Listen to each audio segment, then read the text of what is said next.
Éxodo 14 tabisa. Senhor ta bringa pa boso. Boso não tem mester de hasi nada. Laga nos reza.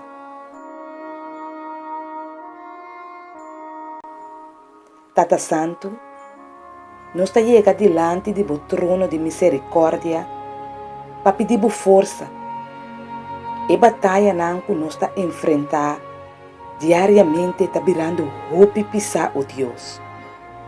Pero nós ta rogabo awe para quitar medo fora de nos vida, quitar descorajamento fora de nos coração, quitar pânico fora de nos cercania e llena nos com paz e tranquilidade.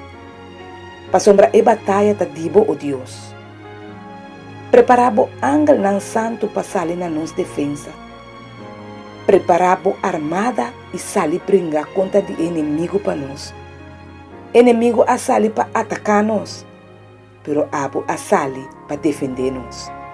Inimigo que horta nos paz, e que mata nós, e que destrui nós, pero o Deus brinca e batalha de nos matrimônio, brinca e batalha de nos igreja não, brinca e batalha de nos grupo de amistad não, brinca e batalha meio de nos não, brinca e batalha de nos exame não, brinca e batalha de maleza que está acabando com nossa saúde.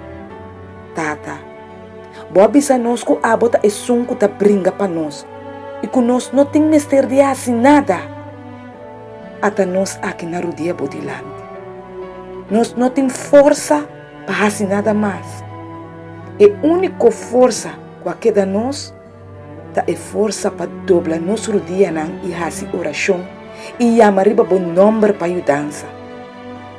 Danke para boa vitória, o Deus. Nós está querer para meio de fé em Jesus que nós batalha tá ganhar em nome de Cristo Jesus. Amém, amém. Assim seja, Senhor, e assim está.